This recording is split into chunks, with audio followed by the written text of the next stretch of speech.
Kembali lagi di Pandit FPL bersama saya Scott Ubay. Dan saya Scott Orais, salam Malam, malam Panenjau. hijau.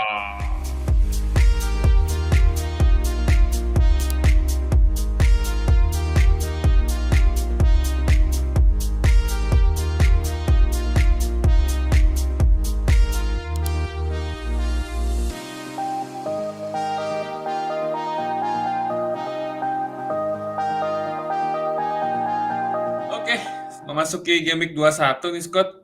Kita mungkin pakai 3-4-3 ya. Hmm, Tapi sebelum kita bahas Scott pick, kita kembali ingatkan kalau Pandit FPL dan Pandit Football hadir di semua sosial media ya. Di Instagram, di X, Facebook, TikTok, YouTube juga jangan lupa subscribe. Juga ada artikel Pandit Sharing yang webnya sedang dalam perbaikan gitu ya. Jadi mohon bersabar bagi warga FPL yang menantikan artikel-artikelnya FPL di Pandit Sharing. Jadi webnya sedang diperbaiki gitu. iya Nanti itu. kalau udah aman sih pasti ada lagi artikelnya gitu. Iya ya. Dan nanti juga di game week 23 kalau nggak salah ya, kita udah bisa pakai chip baru Assistant Manager. Hmm, Nah, itu juga game week penting tuh game week 23. Karena mungkin ada yang langsung nggak sabar tuh pakai chip baru kan, ya udah langsung aktifin Assistant Manager Arteta hmm. langsung. Aduh. Oke Scott, langsung aja mungkin dari kiper ya. Hmm, Dari kiper kita pilih Bernd Leno dari Fulham, mantan Arsenal nih, harganya 5, TSB-nya ternyata TSB diferensial ya, 3,2%. Potensi clean sheet-nya karena Fulham ini bakal ketemu West Ham. West Ham yang di 4 game week terakhir adalah tim dengan gol konversi kelima terendah, hanya 5,9%, mencetak 3 gol dari 10 on target. Dan Fulham juga defense-nya memang 4 game week terakhir ini cukup bagus karena menjadi tim dengan shots conceded keempat paling bawah ya, hanya 40, menderita 40 shots doang dalam 4 game week. Dan kebobolan 5 gol, 1 kali clean sheet. Sementara Leno secara individu adalah kiper dengan save keempat terbanyak di 4 game week terakhir, yaitu ada 15 save gitu. Jadi pemilihan Leno bakal cocok nih karena lawan West Ham tanpa Bowen juga kan. Bowen udah balik ya Bowen ya. ya kemarin juga West Ham agak kebingungan setelah Bowen cedera, terus Antonio mengalami kecelakaan gitu. Lini depannya lagi adaptasi dulu dengan pemain-pemain baru. Kita pilih lawannya untuk jadi kiper Scott Pick di 21 ini.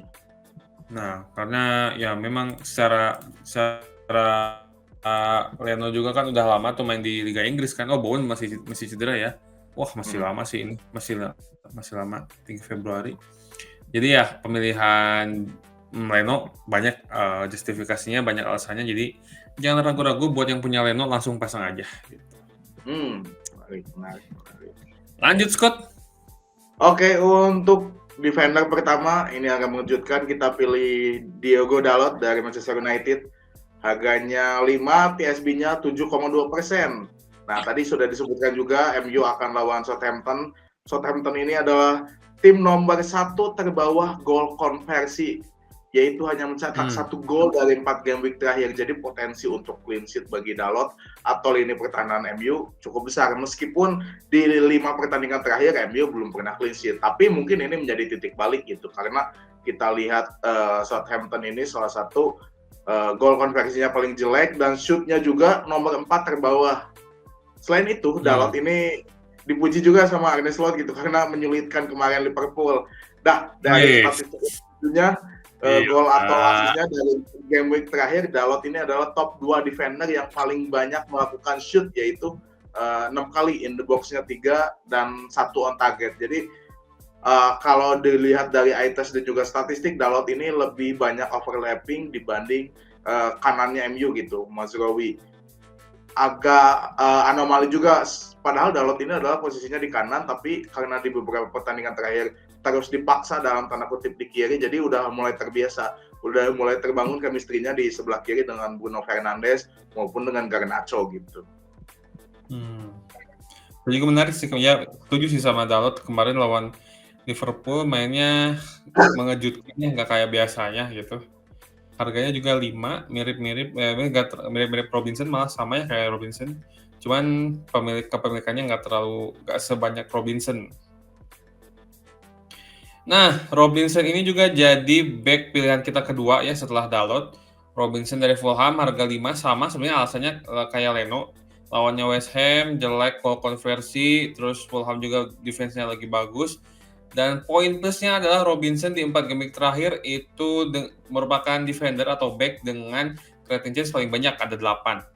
Nah, catatannya kalau misalkan butuh alternatif dari Robinson, sebenarnya ada yang lebih diferensial yaitu Timothy Castagne. Nah, itu menarik juga tuh selain Robinson. Cuman di sini karena secara potensi Robinson lebih besar daripada Castagne, ya tentu kita pilih Robinson gitu. Cuman harus diperhatikan juga itu kalau misalkan harganya budgetnya masih kurang terus lebih nyari diferensial, bisa beralih ke beliau Castagne gitu. Kesannya ya. Jadi diferensialnya bagi Robinson juga gitu ya.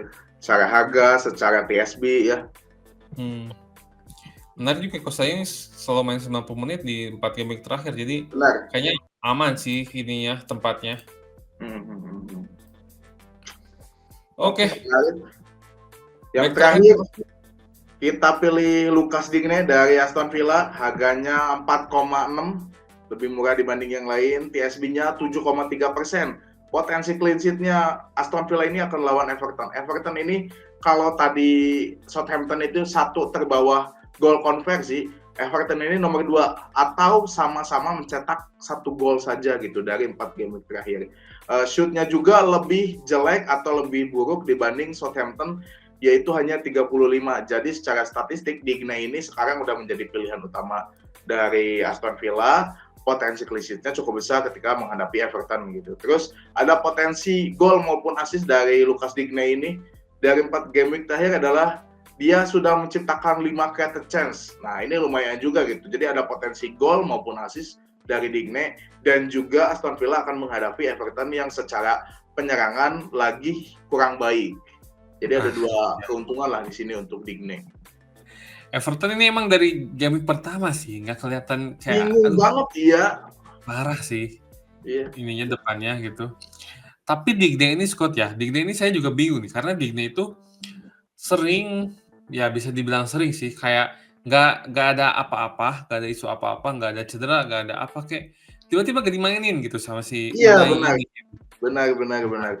Itu kayak faktor X yang bikin Digne ini mungkin TSB-nya rendah gitu kan, 7,3%, karena meskipun secara statistik bagus gitu kan, percuma gitu kalau nggak main kan ngapain gitu kan. Benar. Nah, itu sih perlu dicatat ya buat managers yang berminat ke Digne, gimana tuh polanya Digne di bench tuh gimana gitu kan. Karena nggak ada polanya sebenarnya sejauh ini. Tiba-tiba di bench, nggak ngapa-ngapa di bench, aneh. Karena penggantinya kalau nggak salah Digne itu Maatsen kalau nggak salah. Iya, Maatsen, betul sekali. Itu dari Dortmund, penampilannya juga bagus gitu. Jadi emang di wingback Aston Villa ini cukup kompetitif lah untuk persaingan. Tuh, Maatsen juga sebenarnya pemain Chelsea Scott ya, dipinjemin ke Dortmund kalau nggak salah kemarin. Iya, betul sekali.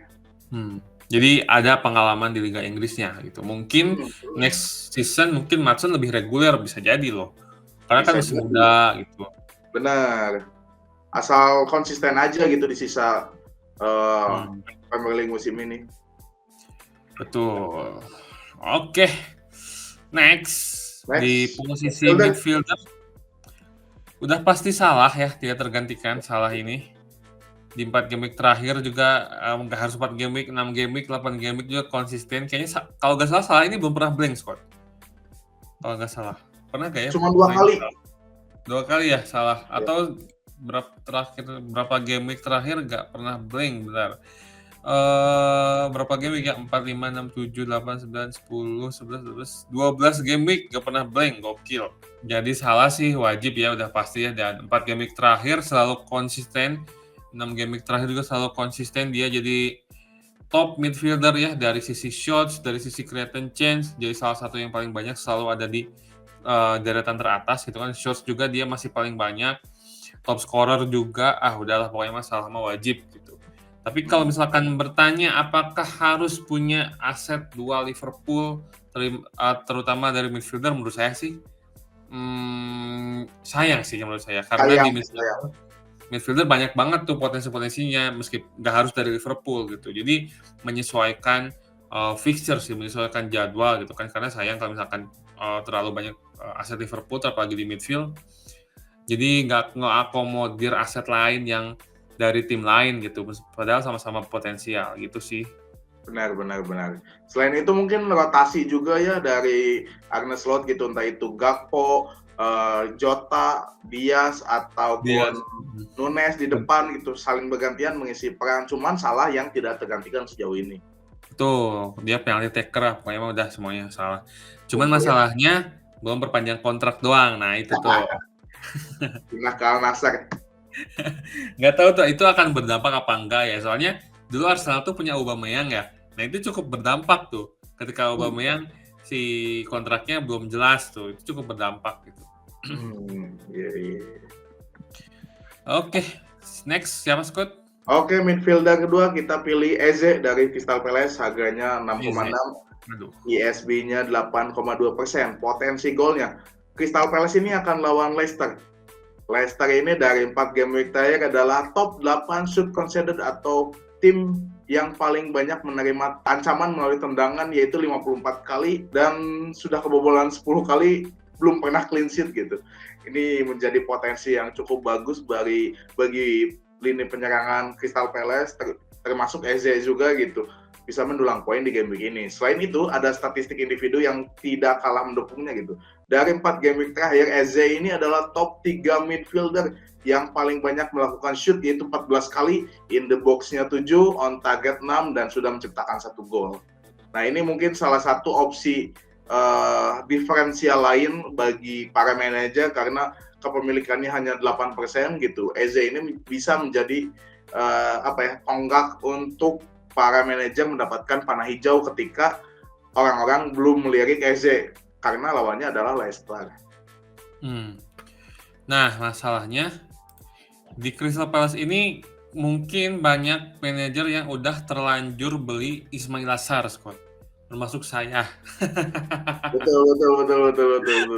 Kena scam itu. Ismail Assar ternyata nyetak golnya lawan Arsenal doang. Sisanya udah nggak nyetak gol lagi. Iya. Nah, mungkin kalau misalkan udah punya Sar sih, menurut saya sih nggak harus pindah ke Eze ya. Ya udah, Bismillah aja Mas Sar gitu. Cuman kalau misalkan belum punya asetnya Crystal Palace dan jadwalnya juga lagi bagus Crystal Palace, sekarang sih yang lagi top statistiknya si Eze gitu. Jadi lebih bisa dipertimbangkan dan harganya pun 6,6 sebenarnya nggak terlalu mahal sih untuk ukuran Eze gitu. Jadi ya gitu sih, kalau udah punya Ismail Assar nggak harus tuh pindah ke Eze. Atau di striker juga ada Mateta ya? Ya, ada aset Crystal Palace juga untuk di striker itu Mateta. Selain Eze dan juga Ismail Assar. Ya, kalau enggak Nketiah, cuman Nketiah jarang main juga. jarang main. Di Arsenal jarang main, Crystal Palace jarang main juga. Harus main di mana tuh dia? Padahal itu salah satu pemain yang sangat berbakat untuk musim ini atau di abad ini mungkin ya, Nketiah. Iya, betul. Kalau bisa naturalisasi dah tuh Nketiah tuh. Aduh, Eze. Selanjutnya siapa, Scott? Next, nah ini dia calon triple captain game week ini. Waduh. Bruno Fernandes harga 8,3, TSB 9%, akan lawan Soton ya. Tadi udah dibahas juga secara defending. Sebenarnya Soton juga buruk ya. 4 game week terakhir shot conceded-nya paling tinggi, ada 70.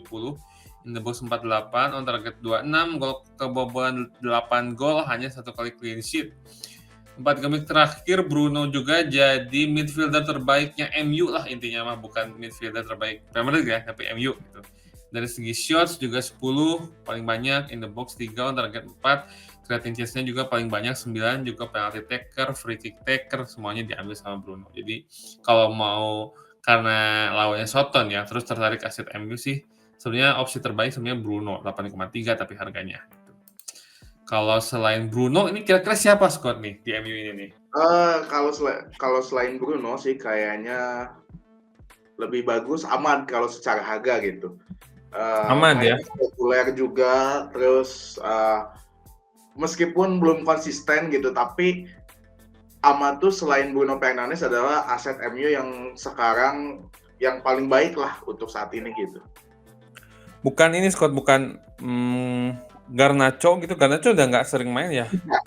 Iya, Garnacho nggak main, Bruno Fernandes main di kiri, Aman main di kanan, di Oh, tengahnya iya sih. ganti-gantian gitu. Tapi yang paling reguler untuk di midfielder kalau nggak Aman dia Bruno Fernandes. Di striker Hmm. sekarang udah mulai reguler Højlund, cuman belum main-main belum cetak gol juga sih. Bukan Zirkzee, Scott. Bukan. Waduh, Kirain itu Zirkzee bukan ya? Højlund ya? enggak Højlund. Ya si MU ini butuh striker sih, striker ya. Karena kan dulu tuh MU tuh selalu punya striker senior yang abang-abangan gitu kan, mulai dari Iya, Ibra, terus minimal juga zaman Ole ada Cavani gitu kan. Itu yang benar. ngangkat banget sih Cavani. Ada Cavani, ada Ibra, ada Van Nistelrooy, ada Wayne Rooney gitu. Nah, Sekarang ya dua-duanya pemain muda.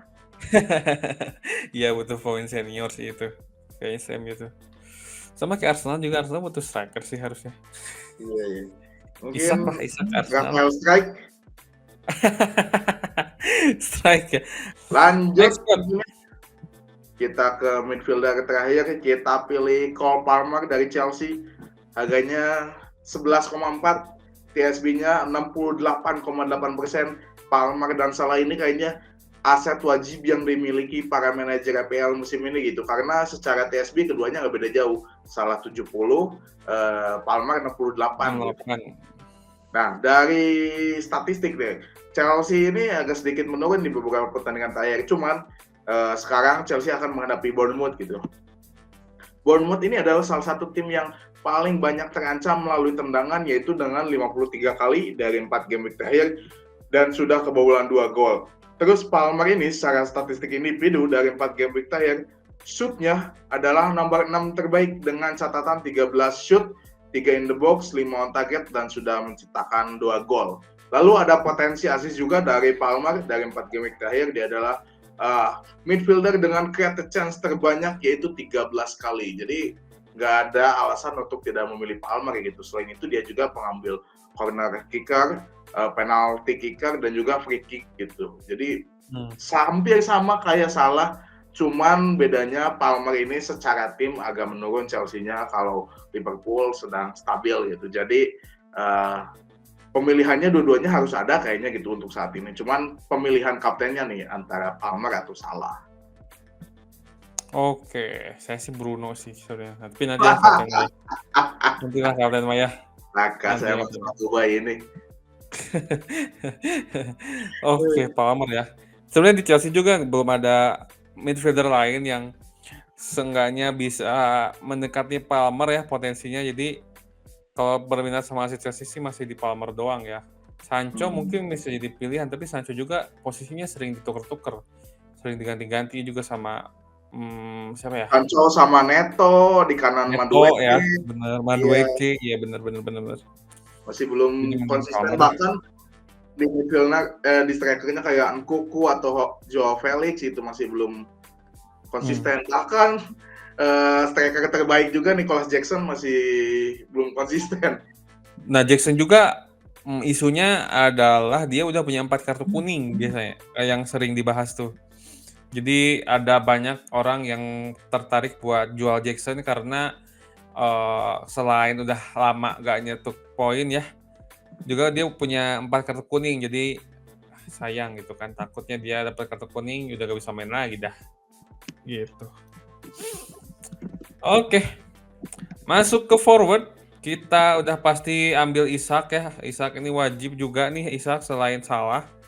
Harganya 9,3, TSB-nya terus naik 54% ya. Wah, cepet banget 9,3 loh sekarang harganya. Potensi golnya Isak ini dari segi tim, Newcastle adalah tim dengan gol konversi kelima terbaik dari 4 game terakhir ya. 17,5% dan mencetak 11 gol dari 22 on target, 50% berarti kill dari on targetnya. Dan 4 game week terakhir Isak adalah striker terbaik dari semua striker pokoknya mah. Shots-nya paling banyak 14, creating chance-nya paling banyak 9, mencetak 6 gol. Kayaknya terus konsisten nyetak gol dari berapa game week ini Isak ini. Dari game week 13 terakhir dia blank tuh game week 13. Sisanya terus return point. Wah, mantap banget. Jadi Isak ini memang aset wajib ya di sisi striker. Dan harganya juga memang udah terus naik, jadi daripada kalian ketinggalan, buru-buru ambil Isak sebelum harganya terus naik, jadi rugi. Terus tiba-tiba Isak cedera lagi, ya harus jual lagi, jadi rugi kan. Jadi nggak ada kata terlambat buat ambil Isak, langsung ambil pokoknya mah Isak. Benar-benar gokil juga nih dari game week 14 sampai 20 selalu cetak gol gitu. Wah, ini klinikal sekali. Terus dari kemarin catatan juga cetak gol. Benar. Lawan Arsenal tuh cetak gol lagi. Biasa itu. Tanda-tanda mau pindah tim tuh nyetak gol dulu, Scott.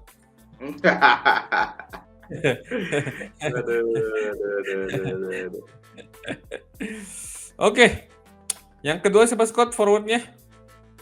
Oke, untuk forward kedua kita pilih Haaland.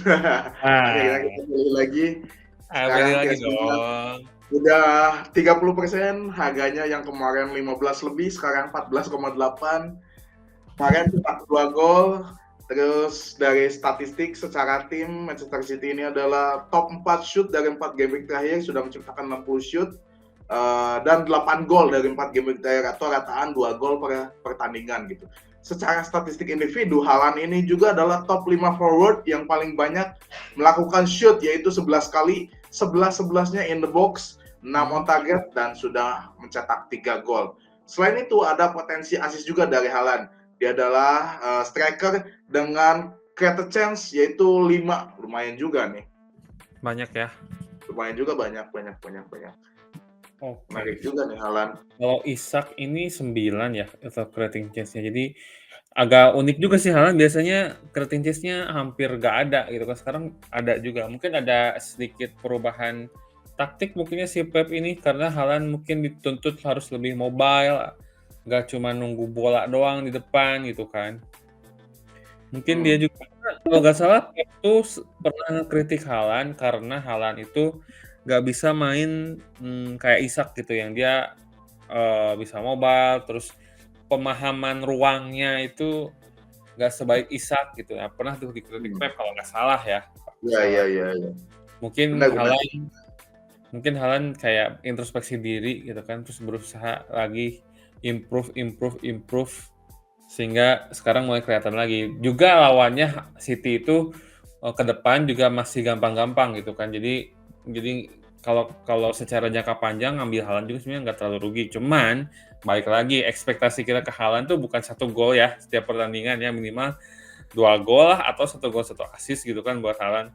Kalau 1 gol mah dengan harga 14,8, wah masih di bawah ekspektasi sih, mending salah 13,6. Iya, benar. Oke, Scott, untuk striker terakhir. Striker terakhir kita pilih Raul Jimenez dari Fulham ya. Kita berarti ambil 3 aset Fulham ini. Ada Leno, Robinson, sama Jimenez. Harganya ini paling murah 5,7 dengan TSB 9,9%. Potensi golnya lawan West Ham tadi yang sudah dibahas. West Ham itu kan serangannya lagi jelek banget, apalagi gak ada Bowen. Tapi secara defending juga jelek juga nih West Ham, karena 4 game terakhir shots conceded-nya keempat paling banyak, ada 62 shot conceded, kebobolan 10 gol, clean sheet sekali aja.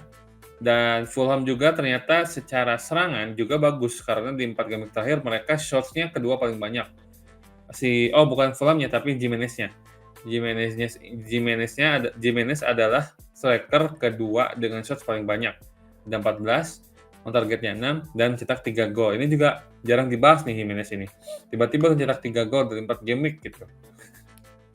Jadi dari sekian banyak asetnya Fulham ya, ada Iwobi, ada Smith Rowe, ada Andreas. Jimenez ini ternyata jarang dibahas, tapi punya return point yang tinggi gitu. Jadi kayaknya daripada midfielder yang udah penuh banget ya, mending ambil Jimenez-nya aja gitu. Menarik. Ini juga pemain veteran tuh di Liga Inggris udah berapa musim tuh, pernah di Wolves juga. Jadi mungkin pemain-pemain kayak gini tuh sering mencetak gol di situasi-situasi Krusial. terakhir juga. Betul. Benar. Oke, masuk ke diferensial, Scott. Oke, untuk di diferensial di posisi kiper kita pilih Dubravka dari Newcastle, harganya 4,2, salah satu kiper dengan harga paling murah tapi mainnya reguler. Harganya TSB-nya, kepemilikannya 1,8%. Dari 4 game week terakhir, Newcastle ini adalah top 3 terbawah tim dengan shoot conceded paling sedikit, yaitu hanya 37, kebobolan 1 dan sudah 3 kali clean sheet. Gokil, ini jarang sekali ada aset Premier League di musim ini yang mendapatkan clean sheet secara berturut-turut gitu. Ini Dubravka dari 4 game week dapat 3 clean sheet, ini salah satu hidden gem juga gitu, aset emas, aset yang berharga juga gitu, dengan harga 4,2, main reguler, TSB-nya 1,8, sangat bagus sekali untuk didapatkan. Terus dia ini adalah secara save percentage, dia adalah top 2 goalkeeper save percentage tertinggi, yaitu 85,7%. Cuman ya ada resikonya gitu, melawan Wolves. Wolves ini adalah top 4 gol konversi dengan catatan 17,9% atau sudah mencetak 7 gol dari 4 game week terakhir. Secara pertahanan Newcastle sekarang lagi bagus, tapi lawannya Wolves adalah salah satu tim dengan gol konversi tertinggi, yaitu sudah mencetak 7 gol dari 4 game week terakhir. Nah, ini menjadi pertaruhan juga gitu, resiko yang akan dihadapi oleh Dubravka maupun aset-aset defender Newcastle lainnya. Oke, selain mungkin ini bisa opsi kalau misalkan kalian nggak punya hal, terus duitnya nggak cukup buat beli hal, sementara harga hal itu sekarang berapa ya harga hal? 4,9. Oh, nggak terlalu jauh ya ternyata. Jadi daripada beli Dubravka, mending ke hal sih sebenarnya. Cuman di posisi kiper, Dubravka dengan 4,2 kayaknya kiper terbaik dengan harga 4,2 gitu. Betul. 1,9%. Mungkin saingannya hampir gak ada ya di harga segini gitu. Kayak Sales juga kan udah mahal tuh, 4,5 kalau nggak salah kalau Sales kan. Jadinya ini bisa jadi opsi sih Dubravka. Cuman kalau punya duit agak banyakan gitu kan, karena selisihnya hanya 0,7 sama Lewis Hall, mending Lewis Hall sih daripada Dubravka. Karena Lewis Hall kan selain dapat clean sheet juga bisa dapat point attacking gitu. Dubravka kan lebih sulit. Cuma iya sih gitu sih Dubravka. Nah, ini ngasih opsional aja untuk yang sedang nyari kiper atau lagi pakai chip dengan misalnya pakai wildcard gitu, pengen ngepasin budget dengan harga 1,2. Nah, itu kayaknya Dubravka cocok. Betul. Dan mungkin perlu diperhatiin juga ya si Nick Pope ini baliknya kapan gitu. Karena mungkin kalau Nick Pope-nya udah balik, Dubravka kayaknya akan di bench lagi gitu. Oke, lanjut untuk defender. Diferensial selanjutnya dari defender kita pilih Tyrick Mitchell dari Crystal Palace. Harganya 4,8, TSB-nya rendah banget 1,90%.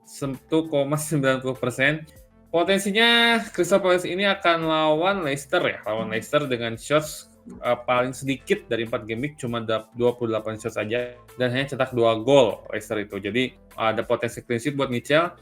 Juga secara attacking, Mitchell ini adalah defender dengan creating chance paling banyak, ketiga. Ada 7 creating chance dari 4 game week terakhir.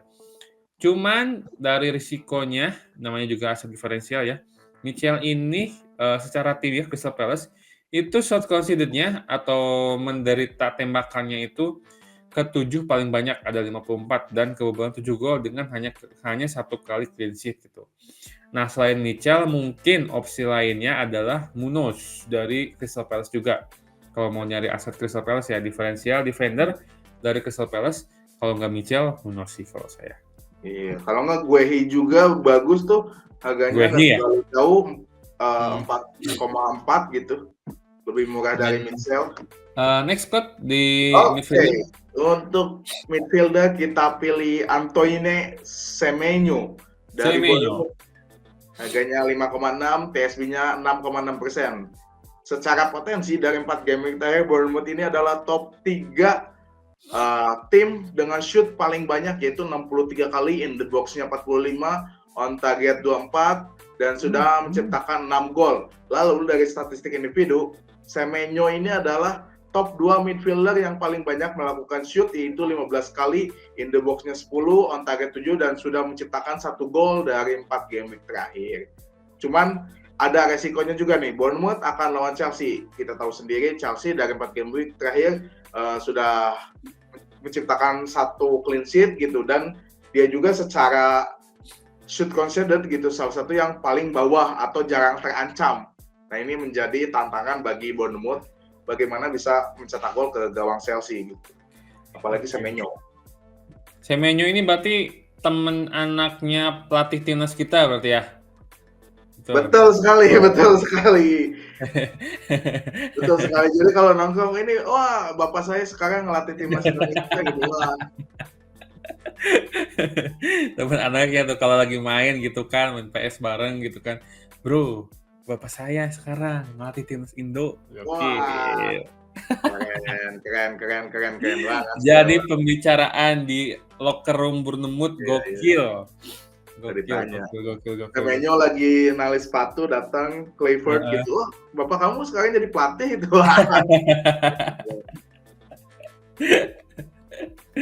Terlalu ini ya, terlalu ngeri nih bahas gituan nih. Agak ngeri nih. Lanjut aja Scott, mungkin untuk penyerang. Nah, di penyerang ini kita ambil dari tim yang lumayan naik daun, Scott. Ipswich Town. Yaitu Delap ya, harganya 5,6, mirip-mirip si Raul Jimenez. TSB-nya 3,10%. Nah, Ipswich ini dari yang gol konversinya terendah sekarang tiba-tiba jadi salah satu yang paling tinggi, peringkat 7 paling tinggi di 4 game terakhir, yaitu 13,8%. Shots-nya nggak banyak memang, 29, tapi sangat efektif gitu. Dari 29, on targetnya 11, mencetak 4 gol dari 4 game week. Dan Delap sendiri udah mencetak 2 gol, 1 assist dari 4 game week. Cuma yang namanya tim promosi ya, jadi belum konsisten. Jadi mungkin risikonya memang belum konsisten si Ipswich ini.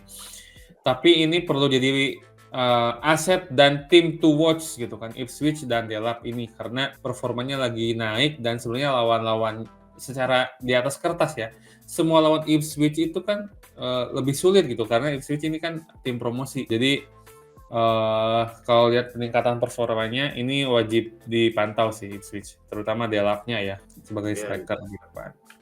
Ya, menarik juga sih ini, Delap udah 2 game week terakhir return point terus gitu.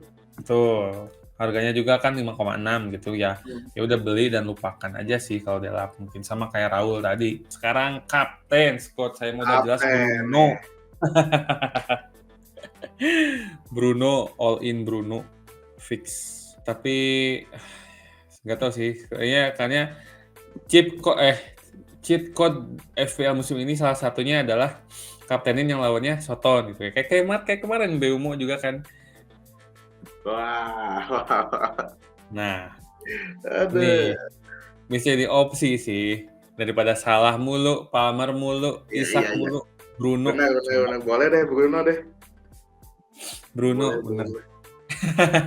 Bruno aja deh aku deh. Sama Bruno Scott. Bruno ya. Bruno. Kalau mau triple captain dah. Oh itu enggak sih kayaknya. Tapi ya itu termasuk kapten diferensial ya. Kalau kapten template-nya udah pasti Salah, Palmer, Isak, udah itu doang. Ya. Haaland juga boleh sih. Itu. Haaland boleh, betul. Haaland juga termasuk kapten diferensial ya kalau sekarang ya. Kapten diferensial gitu, sama kayak Bruno lah. Tapi Bruno lawan Soton, kalau mainnya kemarin kayak lawan Liverpool sih, cukup menarik. Oke, terima kasih semuanya yang sudah menontonnya. Semoga kita semua dapat panah hijau di Game Week 21. Terima kasih semuanya. Saya Scott Ubay. Saya Scott Odai. Salam panah hijau.